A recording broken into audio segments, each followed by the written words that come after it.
Hi everyone, welcome to another video. Today we're going to be talking about the value you get for spending $50 for the Amazon Choice dash cam.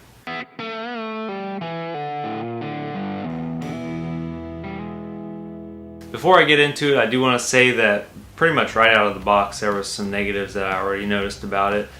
That is comparing to the dash cam that I already have. I can end up doing a comparison video later between the two, but in this video let's go ahead and take a look at the Apeman Dashcam and see if the Amazon Choice is really worth it. This is the box you receive with the dash cam. It comes with the normal user manual. There's a little USB cable if you want to plug in the camera to the computer. Also a little prying piece to help get the wire into small crevices in the car. And of course the main cable that is plugged into the camera along with the suction cup it is mounted to. One thing I do not like is that it is not a regular USB in, but it just goes straight to the cigarette lighter plug-in. This is a small pin to reset the camera. Lastly, here's the camera itself. Out of the box you can see it is pretty small. It is a 1080p camera that offers 170-degree view. On the side you have the micro USB slot, a rear camera plug-in, the mic, and the reset button. On the top there is a USB port and the mounting bracket insert. On the other side there are the buttons to navigate the menu. Let me take a little bit to explain my least favorite part of the camera, and that is the connection between the camera and the mounting bracket itself.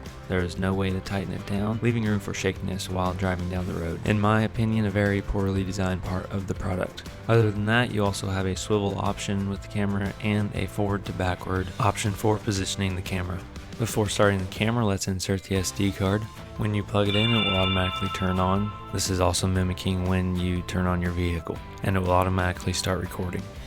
You can cycle through video mode, photo mode, and the library by holding down the middle navigation button. When doing this, it will stop the recording, making you able to access the rest of the menu, or you can hit the power button to start and stop the recording to then access the menu. The first thing you want to do with the camera is to go down and format the SD card. When navigating the menu, use the power button to select any of the options you want to adjust.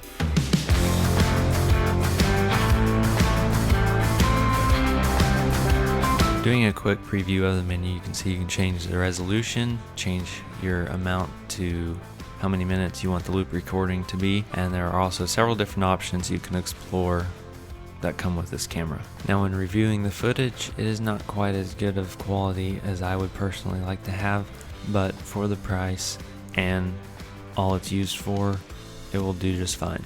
Right here you can see a little bit of the shakiness I was referring to that would happen earlier. Even though there are the downsides of the USB, the mounting, and the quality itself, I will still be keeping the camera.